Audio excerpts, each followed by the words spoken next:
Clockwise টেন্ডারবাজি করেছে, clockwise syndicate করেছে। আমরা আশাহত হচ্ছি আমাদের ছাত্র নাগরিকের অভ্যুত্থানকে পুঁজি করে এন্টি ক্লকওয়াইজ হিসেবে আবার অন্যান্য রাজনৈতিক দল তারা আবার এই সিন্ডিকেট আবার এই ধরনের অপকর্মগুলো রাষ্ট্রে পুনর্বাসন করার চেষ্টা করছে। আমরা ছাত্র নাগরিকদের কাছ থেকে আপনাদেরকে আহ্বান জানাচ্ছি, আপনাদেরকে সতর্ক করছি, বাংলাদেশে আর কোনদিন ক্লকওয়াইজ এন্টি ক্লকওয়াইজ কোন ধরনের করাপশনের পুনর্বাসন আর হবে না। সিন্ডিকেট, চাঁদাবাজি, আমরা যেই জিনিসগুলো প্রতিনিয়ত মানুষের জীবনকে দুর্বিষহ করে তুলেছে সেগুলো স্থায়ী পুনর্বাসন আমরা নিশ্চিত করব। আমরা স্থায়ীভাবে যেভাবে ফ্যাসিস্ট সরকারকে আমরা বর্ডার ক্রস করে পাঠিয়েছি, আমরা ঠিক এই চাঁদাবাজ, দুর্নীতিবাজ, সিন্ডিকেট যারা লালন করে পোষণ করে যে কোনো রাজনৈতিক দলের হোক না কেন তাদেরকে আমরা ঠিক সেভাবে আমরা আইনের হাতে জব্দ করে দিব। আমরা দেখছি গত কিছুদিন ধরে আন্দোলন পরবর্তী সময়ে বিভিন্ন জায়গায় টোকেন দিয়ে চাঁদাবাজির যে প্রচলনটি আওয়ামী ফ্যাসিজমের সময় ছিল সেটি বন্ধ ছিল। আবার দেখছি এখন বিভিন্ন রাজনৈতিক দলের পৃষ্ঠপোষকতায় বিভিন্ন টেম্পো স্ট্যান্ড, ফেরিঘাটে, কাঁচা বাজারে, রাস্তার মোড়ে, বিভিন্ন ফ্লাইওভারের নিচে আবার বিভিন্ন টোকেন বাণিজ্য শুরু হয়েছে। যারা এই টোকেন বাণিজ্য বিভিন্ন নেতার নামে আপনারা করছেন, বিভিন্ন ব্যানারে রাস্তাঘাটে আপনারা ছবি তুলিয়ে নেতাকে পিছনে ব্যানার বানিয়ে আপনারা এই টোকেনের টেন্ডার নিয়েছেন, আপনাদেরকে আমরা আইনের হাতে সোপর্দ করব।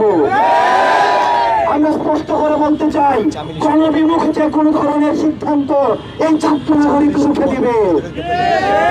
আপনারা জানবেন আজকে যারা আমাদের বন্ধু স্বাধীন উপরে যে আজকে যে নির্যাতনটি চালিয়েছে, যেভাবে নৃশংস যেভাবে নির্যাতনটি চালিয়েছে সেটি হচ্ছে গণমাধ্যমের মুখকে বন্ধ করে দেওয়ার পায় তারা।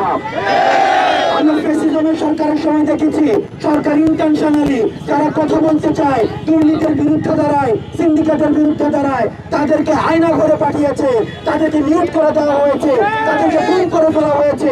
এই ফ্যাসিজমের দূষণ অন্য নামে, ভিন্ন নামে, বিভিন্ন রাজনৈতিক নামে আবার আমার বন্ধু সাদির উপরে, সাংবাদিক সমিতির সভাপতির উপরে যে ধরনের অতর্কিত হামলা করেছে আমরা সেগুলোকে ফ্যাসিস্ট লিগেসি হিসাবে চিহ্নিত করি এবং সেগুলোর স্থায়ীভাবে পুনরুদ্ঘাটন পর্যন্ত আমাদের স্থায়ীভাবে সময় উৎপাদন না হওয়া পর্যন্ত আমাদের আন্দোলন অব্যাহত থাকবে এবং চামিলি এবং বিএনপির যে স্বপন তাদেরকে দ্রুততম সময়ের মধ্যে আইনের আওতায় নিয়ে আসতে হবে। আমরা আপনাদেরকে আহ্বান জানাবো, একটি সরকার গঠন হয়েছে 1 মাসও হয় নাই, আপনারা 16 বছর নির্যাতন সহ্য করেছেন। অনেকে 16 বছর বললো, আমরা সেটাকে 18 বছর বলি। আমরা 18 বছর ধরে নির্যাতন সহ্য করেছি, সেখানে প্রত্যেকটা ইনস্টিটিউশনকে ধ্বংস করে ফেলা হয়েছে। আমাদের ইনস্টিটিউশন গুলোকে আবার রিফাংশন করার জন্য আমাদের সময় লাগছে। আমরা এই অন্তর্বর্তীকালীন সরকারকে আমরা সহযোগিতা করব। বিভিন্ন সমিতির নামে বিভিন্ন গ্রুপিং করে টেন্ডারবাজ বিভিন্ন স্বার্থান্বেষী তবে আমরা যেভাবে রাস্তা দখল করে অন্তর্বর্তীকালীন সরকারকে কাজে বিঘ্নিত করছি সেটিকে আমরা ফেসিবাদের লিগেসি হিসেবে চিহ্নিত করছি। আমরা যেভাবে ফেসিস্ট সরকারকে দমন করার জন্য সবাই একসাথে হয়েছিলাম, আমরা ধ্বংসের সময় যেভাবে একসাথে হয়েছিলাম, ঠিক রাষ্ট্র পুনর্গঠনের সময় সবাই আমরা একসাথে থাকতে হবে। আপনাদেরকে সতর্ক করতে চাই, বিভাজনের রাজনীতির মধ্যে দিয়ে ফ্যাসিজমের উৎপত্তি হয়।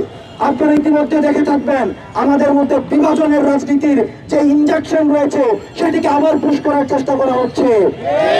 বিভিন্ন রাজনৈতিক পরিচয়, সমন্বয়, সহসমন্বয়ের পরিচয় আমরা দেখেছি। এই পরিচয়গুলোতে আমরা যারা কাজ করছি নিরলস ভাবে কাজ করে যাচ্ছি, কিন্তু আমরা দেখছি একটা সুবিধাবাদী গোষ্ঠী এই সমন্বয়ক এবং সহসমন্বয়ক পরিচয় বিভিন্ন জায়গায় চাঁদাবাজি করছে, তারা বিশেষ সুবিধা আদায় করছে।